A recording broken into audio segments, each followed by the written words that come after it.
What is up, everybody? It is Alex from Heavy New York calling from Zoom again, and this time we got round two with Ryan Tuck O'Leary of Fit for a King to discuss the brand new Off-Road Minivan album. Thank you so much for being here. It's great to have you here, man. And of course, Alex, it's a pleasure to get to chat again, man. It's good to see you. The pleasure's So thanks for having me. anytime, man. Anytime. It's so awesome to have you here. Your new off-road minivan album, Made This Keep You Safe from Harm. Absolutely an awesome album, and I like because I remember listening to the first one, Swan Dive, which was also a fantastic record. So I didn't know how you were going to top it, but you most certainly did with this one. But for people who haven't heard the full Thanks, man. album yet, do you feel that the first singles that we heard so far, such as Victim Complex, Basement, The Breakdown, etc., is that a good representation of what this whole record will sound like, or is that just scratching the surface? Uh, yes and no. I think it was hard to pick exactly how I could showcase the record in only a few singles, I guess, because I do think it's more like a book. Like you kind of have to go start to finish before you can judge the whole thing in a good way. So I would say a little bit more of like scratching the surface. Like, we didn't really get to show some moments like Karma or Billy or It's Nothing Personal in the singles. And I think that that's because I want those to be like some of the softer moments to be more of a surprise when they come through and people hear the record in full. But in generally, like even as like my friends have asked, like, hey dude, can I listen to it? I'll be like, yeah, but only like you gotta listen to it in full. Like Hmm. you can't just I'm not giving you like the songs. Like you get one file, that's the whole thing, front to back. That's it.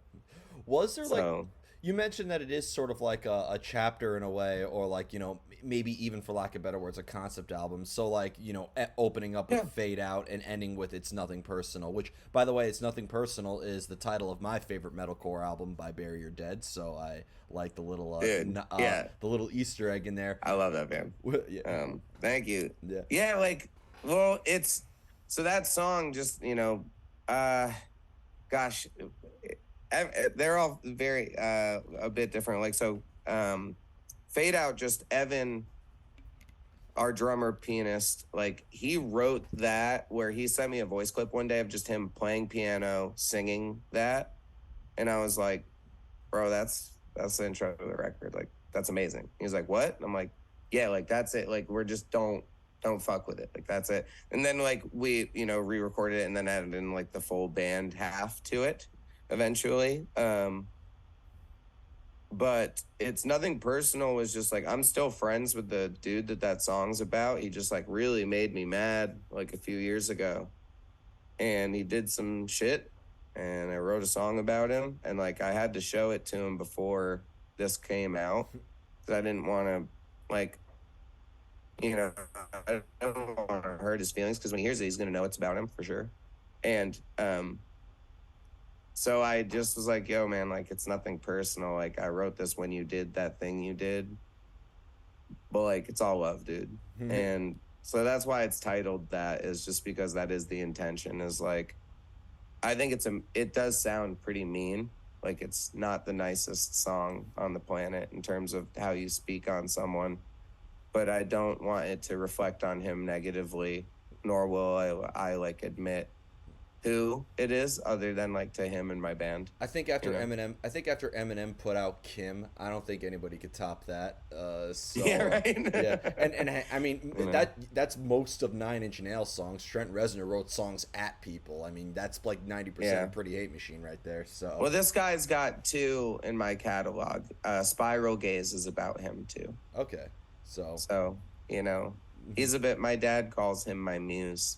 Um, so I don't know. He's been very inspirational as much as he's been a very good and at times difficult friend.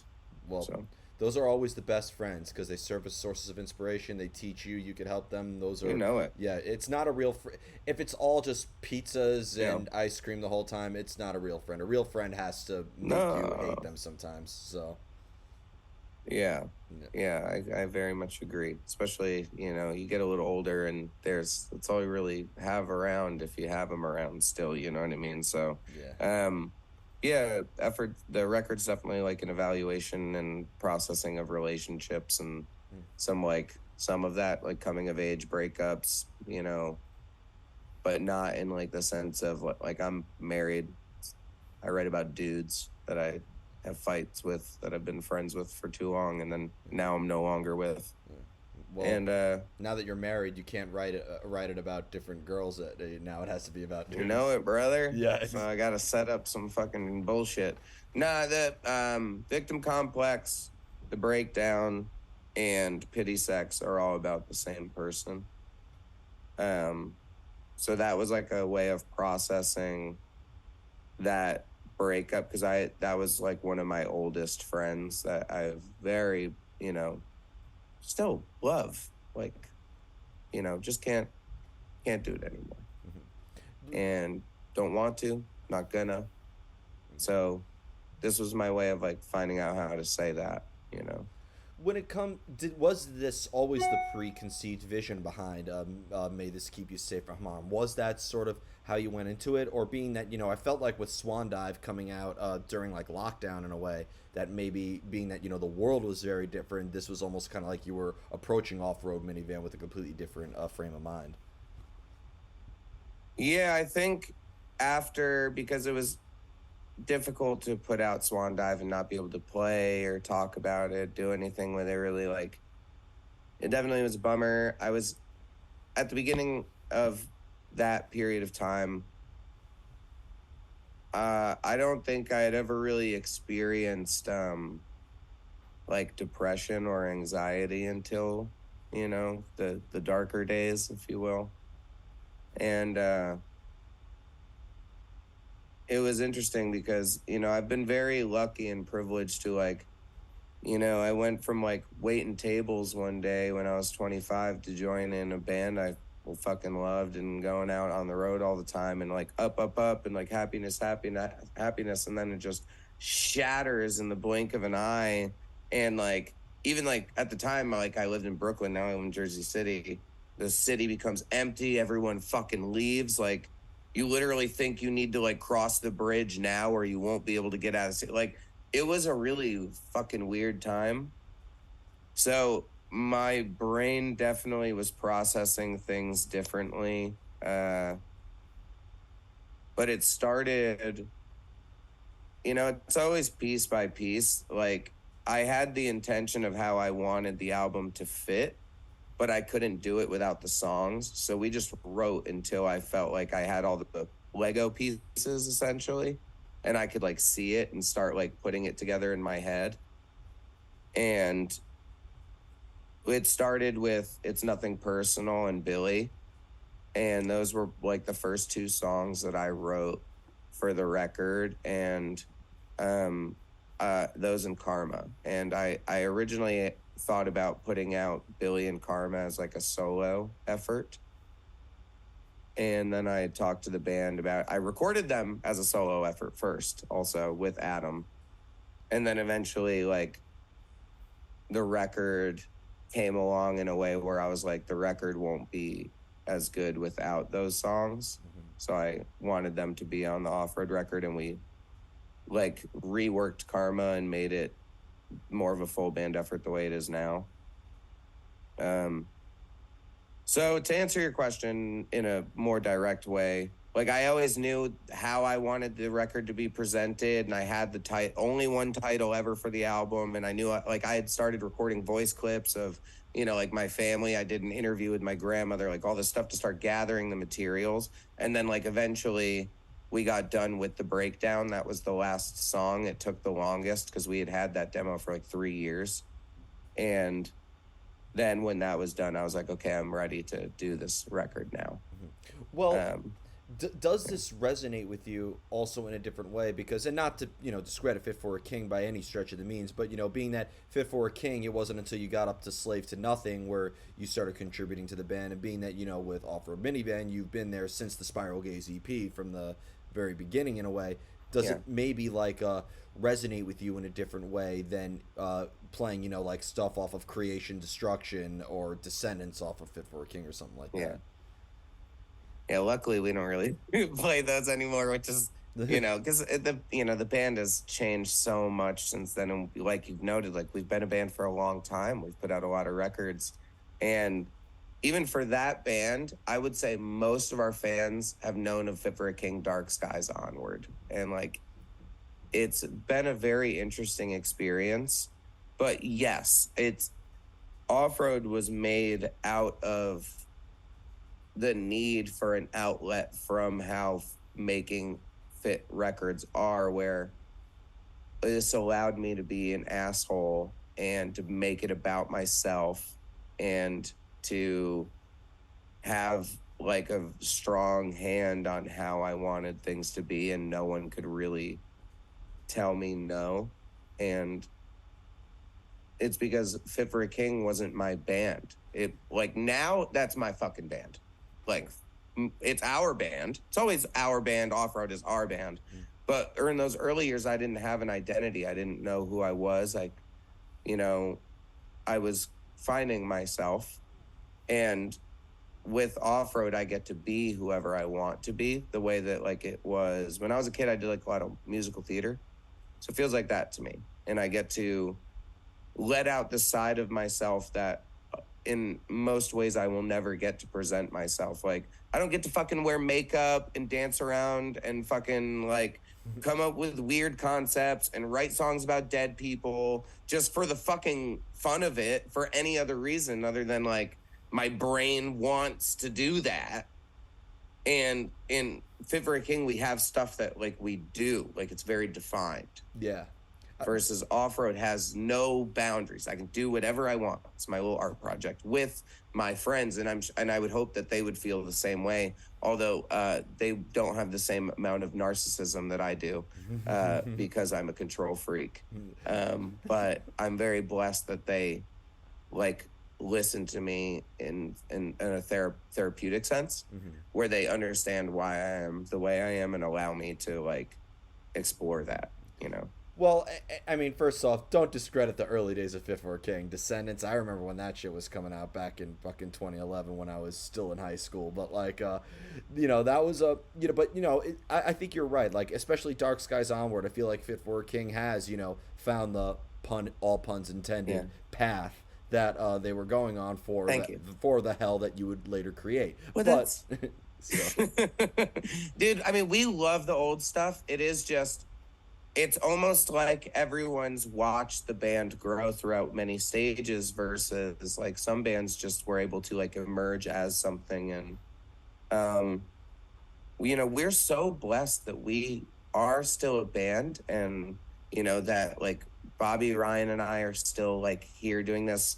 And now having Dan and Trey has really filled us and like filled our cup and like our energy, because like, it was difficult there for a little bit with, we thought we were on a high with Dark Skies, and then the world fucking shuts down and shit. So that was difficult, Only for you to headline. Thank you. I appreciate the compliment. Only for you to headline Irving Plaza. So, right when the world opens up again. So, dude, it was so cool. Like having my parents with me, like my mom crowd surfed with me at Irving Plaza, like sold out. Like, how fucking cool, man. Like, it was one of the best days ever. That's very happy. That's mom of the year right there. She's the best. She's the coolest.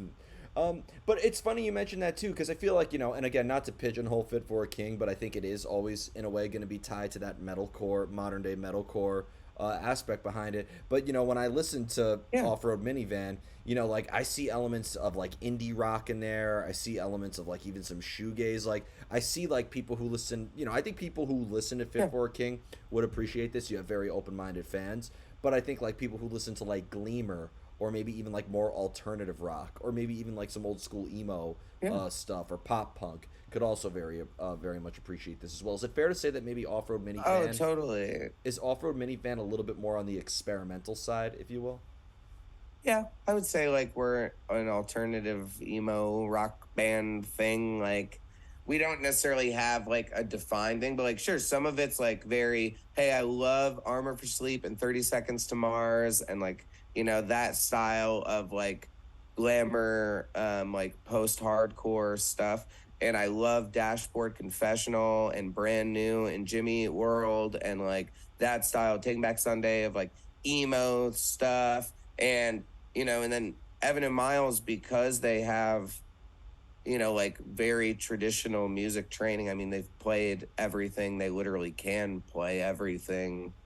They just add in a lot of flavor that's different, at times where I don't think that they think of things the way I do, in the sense of I'll be like, this sounds like, here, I'm going to put this Coheed harmony type thing here. I'm going to do, like, I reference stuff like that where they're thinking from like a musical standpoint. And I think it keeps it very fresh. Like, it doesn't have to be locked into one thing in particular. Cause I don't know.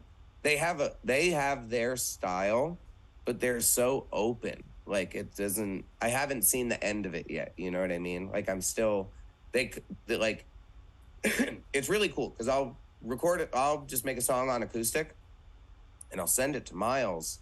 But by the time you get it back, you're like, oh, wow, like you thought of so much shit that I don't even think I could think of, So it's very enjoyable, fun process. When it comes to the subject matter that's addressed on this too, especially with certain friendships and for lack of better words, drama that's been involved in the sort of concept behind "May This Keep You From Harm," did that maybe make the songwriting process just as deteriorating or torturous in a way as it was cathartic in that regards? Yeah, because I can't really write songs about fiction anymore. I don't really like to make shit up. It's not fun. I don't like to watch it. I think it's boring unless it's like It's Always Sunny or something that's like hilarious and like Eric Andre or something that's gonna make me like fucking burst out laughing. And that's part of why the record, with this band takes as long as it does, is because you kind of have to go through enough shit to write stuff that's worthwhile. Because it's not like these are the only songs we wrote. We wrote a fuck ton of songs. These were the ones that stuck and were more worthwhile. And they're all like, I can go on about each one like in detail. So yeah, like the relationships are such a large part of it because I don't want to talk about anything that didn't actually happen. So it was a lot emotionally. Like this is my second interview of the day. I had a hard time with the first one because it's the first time I'm like talking about these songs. And they're very personal to me. They're very real. Like there's no bullshit on this record. And yeah, the first time that we got done, we finished the record and it was me and Evan and Adam just sitting together because Miles and Mike had to go back to work. And we just sat in Adam's room with dim lights and listened to it in full. Hardest cry I've had in a long time, man. And it's still like, it sticks with me. Like, I've still got it. Like, I want people to hear this because I think they'll know me finally in a way that I've wanted them to in Fit. Does it, because when it comes to this music versus Fit for a King, does it almost feel like it resonates with you in a different way or channels something different? Are you channeling maybe a different energy into it in the way, or being that it's still coming from your own heart and your own hands in a way that maybe there is a similar aspect that ties the two together? Yeah, it's tied together in moments. Like, I think like something like When Everything Means Nothing is the same to me as like doing the breakdown, or like Billy, or like one of these songs that like is very much about like a moment in time with myself. And I try to come from that place, but there's a lot of stuff that for Fit for a King like is very like Reaper and heavy and bash you in the face, and it's not meant for that. And we don't need to do that because Falling Through the Sky is Ryan doing for Fit what I do here for me.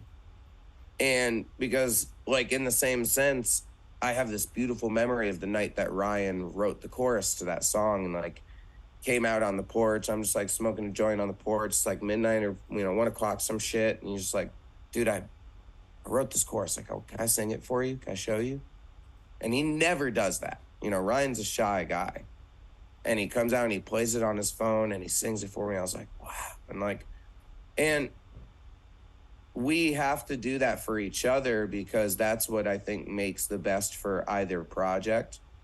And there are a lot of moments where, like, say, the Beacon or Basement with Off Road, that it gets to be for someone else. Where, like, that those are Evan's songs, and just like the first song, that the beginning of that record is a lot of Evan. Like, he wrote Basement musically, and he had the "You'll Just Get Better" part, and it's about his buddy Alex, and he had everything that he wanted it to be about. He just hadn't wrote all the, like, melody and lyrics to it. He just had that one vocal hook. And then the Beacon was the same, where he had all the music, and he just had "I'm not the beacon for you." And it's funny because with that one in particular, he was writing it at the time, like, with his ex-girlfriend, and they were together, and they didn't say "I am the beacon for you." They said "I'm not the beacon for you." And I was like, well, isn't that funny? And I wrote the whole song, and, in that negative light, and lo and behold, yeah, eventually they break up and blah blah blah, because they should have known in that moment that it was wrong, that they were not right for each other, and they did a lot of the time. They just didn't want to admit it, and a lot of that was the pandemic. But, you know nice girl nonetheless. Well, when it It's comes just, we all got to get a lot out with it, for sure. when it comes Yeah. to letting out emotion and that negative energy, because if you especially if you got to do multiple takes of each song in the tracking process, do you almost have to kind of like reinvent that anger or put yourself in the same emotional headspace when it came to the writing of that in a way, or is that emotion, is that something that just comes and goes and you can't really replicate it? Oh, no, I still think I'm there. I don't really think I've left that room quite yet, to be honest. Um, I don't know if I will till everyone gets to hear it. It's been weird, man. Like, I don't uh I don't know what the proper term is for it, because the only thing I can think of to use to relate to it sounds very wrong, because maybe like some form of like a PTSD type thing. But I never want to even compare my emotions to the stuff that the people that truly have been through. You know what I mean? Hmm. But the pandemic,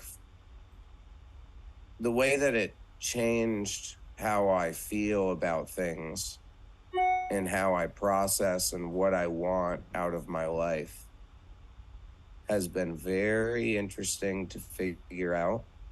And coming to terms with that and, like, writing it, like I said, like, when recording the album, it wasn't like I had to, like, get myself back there. Like, a lot of that was Adam. Like, he really helped me to create a place that I felt like I just got there. Like, I knew what I wanted to talk about. I knew what I was talking about. I knew with every word, with every bit of emotion. And I had wanted to say this stuff this way for so long, that I just was fucking ready, Like, I was there. And I feel very blessed by the experience, because, the way I can explain it is, it's odd. I can get into, like, a fight with somebody, and it doesn't really bother me. But my wife would put on American Idol, and some kid would be telling their story about how they want to make it, and I'd lose my shit, Why? I'm curious, if you don't mind me asking, because I because I watched that still show. feel that way. That dream is so not temporary, even when it maybe even is more exacerbated by having some. Like, you get to play music, you get to actually, like, pay your fucking rent with music, and then it goes away. And that was so extremely difficult for me, because all I've ever done is have this identity as me, It's and I don't know how to do anything else. It's so funny you mentioned that, Yeah. because I watched some reruns of that show recently, and look, I remember being a kid when it was like the most popular show in the world, and Yeah. you would see people audition who were just abysmal, and like it was funny, Yeah. it was humorous. There were some people who may even deserved to get their to get roasted and whatnot. But then there's some people who look. I mean, objectively, yeah, they were terrible at singing. But these are people who clearly have dreams, and they really Yeah, just want it so bad, and they try, but fail, and it's terrible. And then like only for them to get made fun of for that dream not being realized. It's one thing to make fun of somebody purposely acting like an idiot on that show, but then it's another thing to like make fun of somebody like somebody's dream getting killed before them is almost like they're a loved one getting totally, killed. man. And it's tough. Like I have a lot of friends who I still like, try to like talk to, work with. Like I always want to like answer DMs about like, hey, what's my band like, or could you help me, or blah blah blah, and all that kind of stuff. Because I think that it's very important. But yeah, not everything is necessarily there, or it's ready, or it's the best, or like And who's to say my art is? And that's a very interesting thing to have to like come to terms with in time. And it's hard. I never want to put down a kid or an artist or anyone who is trying to make it, because if they feel anywhere close to how I feel about it, man, like I've had some hard days thinking about how much I love what we get to do, and because it is the most amazing blessing on the planet to do your dream, whatever that dream may be. I mean, your dream Like getting this was truly, sorry, yeah, I was just gonna say your yeah. dream getting shat on though is almost part of the process of achieving that. Nobody's ever Well, had a dream. hopefully, yeah. Nobody's ever Hopefully had you a turn dream. it into fuel. Yeah, nobody's ever had a dream Yeah, come true with just encouragement the whole time. And if yeah. anything, that Well, hinders the dream too. well, and that's why there's definitely, moments like, for example, even on this record, Karma and It's Nothing Personal are about people that I made music with fucking 15 years ago. Like something like that. 12, somewhere in there. Long time. And I'm still processing it. Why is that? That's so fucking weird. Absolutely. But yeah, like it's they shat on me. They kicked me out of our band and then signed, and then the band went to shit. Hey, Fuckers. Crown the Empire You know. rejected Post Malone from joining their band. Oh, oh yeah, Yeah. I've heard all about that story. And Those are sweet guys. They're nice guys. I could be wrong. I don't know him. I could be wrong about this Yeah. too, but I think I read somewhere that that country singer who wrote that song "It's a Quarter After One," "I'm All Alone and I Need You," she got rejected from American Idol too. So Oh, no way. yes, I'm sure there's a million stories like that, man. Everyone's got their trials and tribulations that get them to a certain place. And sometimes it really works out where, like, for example, with Fit for a King, my buddy Chris, he was the vocalist in my band after the one I got kicked out of. And we got pretty close. We did a showcase for Roadrunner. They had been, like, pretty interested in us. And they just decided that our live performance was not it for them. They didn't sign us. Our manager had just picked up Sworn In. Chris quit the band to go become Sworn In's tour manager. And I was so mad at him. I said some mean fucking shit. And he eventually like does really well with tour managing, like Sworn In, Thy Art Is Murder, worked at like William Morris Endeavor, like did all this really cool stuff. And through him getting into the music industry, eventually he meets some guys named Fit for a King. And they needed someone to try out. And that person who I had been really mean to gave me my audition. And we live 10 minutes from each other. Still one of my best buds. Love him. Shout out Chris Aiken. oh man, this And, is write a book, man. Write a book, dude, it's crazy, man. Maybe someday I will. But it's a blessing the way that some people can fill your cup even when you have made theirs half empty at times. And he, although I the things I said certainly in the moment were regrettable, showed me tremendous love. And you only hope to see more of that in this world. You know what I mean? So absolutely. yeah. And I think with both Off-Road Minivan and Fit for a King, you most certainly help people do see that in this world in a good way. Thanks, man. Yeah. Yeah. Feels good. I'm excited for people to hear this record. I think it's I think it could be helpful, but I think at least in all, when people listen to it, they'll be like, I get what this guy was trying to say, and it was certainly a feeling. And, it may not be your favorite thing, but I don't think people will listen to it and be like, this is bad. Uh, Like, it's it's good. it's a fantastic album, and I can't wait for the rest of the world to hear it. So Thanks, bro. before we go, I want to thank you so much for coming back on the show for such another awesome conversation, and most of all, thank you for some awesome new music. Just anything else with Fit for a King or Off Road Minivan that you'd like to promote in terms of tours? What else we could be Oh, expecting, sure. if you're allowed to say at this time, of course. Yeah, I mean, Fit's going to be out a lot. We're doing a tour this summer with Motionless in White and In This Moment. It's going to be mega. I'm stoked. And then this fall, we do a co-headliner with the Devil Wears Prada, Counterparts, and Landmarks. And then after that, we go to Europe and do a headliner with Amir, The Gloom in the Corner, and Throne. Super stoked on all of it. It's going to be fucking insane. I don't know if Off-Road will play a show. I am discussing playing one. I want to just do like one show, play the record in full, and then try to carve out some time in 2024 where we can tour and, play a little bit once, Fit is not on the road like a maniac all the goddamn time. Do a double bill. Bring both out on the road on the same tour. And, I maybe someday. That would be very cool. That'd be a lot to do in one day. Ooh, I'd be cooked. But also, if you like the singles, if you've heard them, if you haven't, please go listen to them. We have a pre-order for vinyl up on Tooth and Nail and on merchnow.com. Go check it out. Pre-order it. It would really be a help. Thanks. Hope you like the songs.